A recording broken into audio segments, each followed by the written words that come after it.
नमस्ते। पिछले कुछ हफ्तों में इज़राइल और ईरान के बीच जो हुआ, वो मतलब बहुत तेज़ी से घटा। हाँ बिल्कुल। पहले हवाई हमले, फिर मिसाइलें और फिर अचानक ये युद्ध विराम की बातें। सही।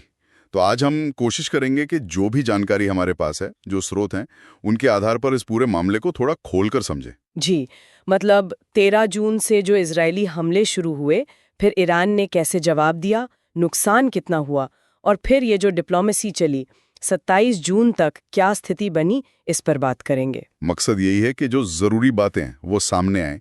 क्यों हुआ, कैसे हुआ और अब क्या? बिल्कुल। तो शुरू करते हैं। हाँ, तो इज़राइल का जो ऑपरेशन था, राइजिंग लायन, 13 जून से शुरू हुआ। निशाने पर थे ईरान के परमाणु और मिसाइल ठिकाने। जी, फोर्डो, नतांज, इस्फहान, ये सब अहम जगहें थीं। पर इसमें एक बात बड़ी मतलब ध्यान खींचने वाली थी, ये मोसाद वाली। हाँ, वो वाकई दिलचस्प है। सुनने में आया कि मोसाद ने ईरान के अंदर ही अपने सीक्रेट ड्रोन बेस बना लिए थे। अच्छा, अंदर ही। जी। और वहीं से उन्होंने मिसाइल लॉन्चर और एयर डिफेंस सिस्टम्स को निशाना बनाया।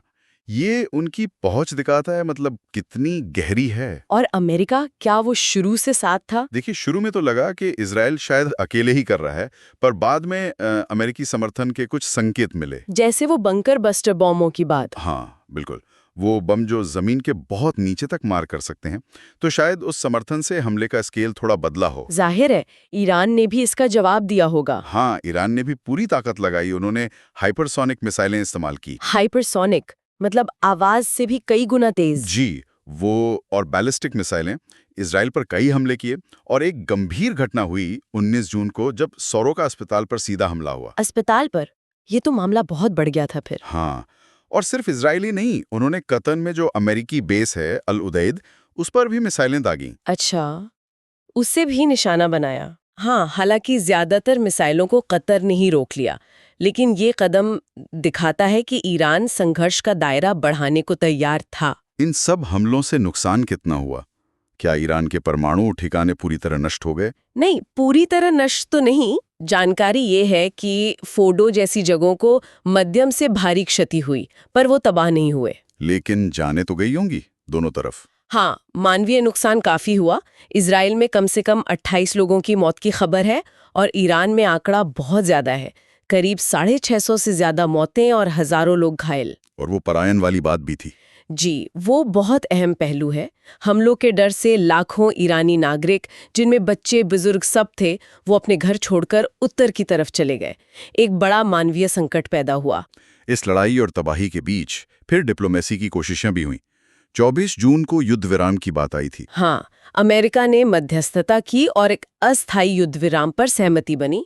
ट्रंप ने तो इसे पूर्ण और समग्र युद्ध विराम तक कह दिया था। और इसी के साथ बातचीत की भी तैयारी शुरू हुई, अमेरिका और ईरान के बीच। जी, उच्च स्तरीय बातचीत की खबरें थीं। मुद्दे काफी बड़े थे, जैसे ईरान से जीरो यूरेनियम संवर्धन की मांग। जीरो संवर्धन, ये तो ईरान के लिए मानना मुश्किल होगा। हाँ बिल्कुल। साथ ही मिसाइल कार्यक्रम पर कंट्रोल, ईरान के जो $6 बिलियन फ्रीज हैं, उन्हें जारी करना, और बदले में अमेरिका की तरफ से 20-30 बिलियन डॉलर के निवेश का प्रस्ताव। पर क्या ईरान बातचीत के लिए तैयार था? उनकी कोई शर्तें थी? ईरान का स्टैंड क्लियर था कि जब तक इजरायली हमले, खासकर हवा में जो मिसाइलें थीं, वो बंद नहीं होते, तब तक बातचीत नहीं होगी। और दूसरी तरफ यूरोप क्या कर रहा था? यूरोप, खासकर G7 में फ्रांस और जर्मनी, वो कोशिश कर रहे थे कि ईरान मान जाए और युद्ध विराम पक्का हो। लेकिन इजराइल शायद पूरी तरह सहमत नहीं था। और अमेरिका का रोल? ट्रंप के बयान थोड़े कंफ्यूजिंग थे। हाँ, अमेरिका का रोल थोड़ा उलझा हुआ है। एक तरफ वो इजराइल के साथ खड़े दिखे, दूसरी तरफ बातचीत की बात भी की। साथ ही अमेरिका ने अपने यहाँ ईरानी साइबर हमलों का अलर्ट भी जारी किया। तो मतलब अमेरिका का अगला कदम क्या होगा, ये बहुत मायने रखता है। वो दखल देगा या पीछे हटेगा, इसी पर तय होगा कि आगे क्या होता है। तो अगर हम 27 जून तक की स्थिति देखें तो क्या कहा जा सकता है, एक सारांश क्या है? देखिए, स्थिति बहुत नाजुक है। लड़ाई रुकी है, पर तनाव बना हुआ है। बातचीत का रास्ता खुला है, लेकिन शर्तें ऐसी हैं कि बात आगे बढ़ना मुश्किल लग रहा है। और जमीन पर असर दिख रहा है, लोग विस्थापित हुए हैं, अर्थव्यवस्था पर दबाव है, साइबर हमले का डर है। बिल्कुल, एक तरह का ठहराव है, पर इसे शांति कहना मुश्किल है। भरोसा कम है दोनों तरफ। तो आखिर में सोचने वाली बात यह है कि ये जो शांति दिख रही है, क्या ये वाकई स्थायी शांति की तरफ पहला कदम है? या फिर ये सिर्फ एक टैक्टिकल पॉज है, मतलब अगला कदम उठाने से पहले थोड़ी सांस लेने का वक्त। और भविष्य में इस क्षेत्र में स्थिरता किन बड़ी ताकतों के फैसलों पर निर्भर करेगी, ये सवाल हैं जिन पर हमें आगे भी नजर रखनी होगी। सही कहा, ये देखने वाली बात होगी। चलिए आज के लिए इतना ही रखते हैं। जी।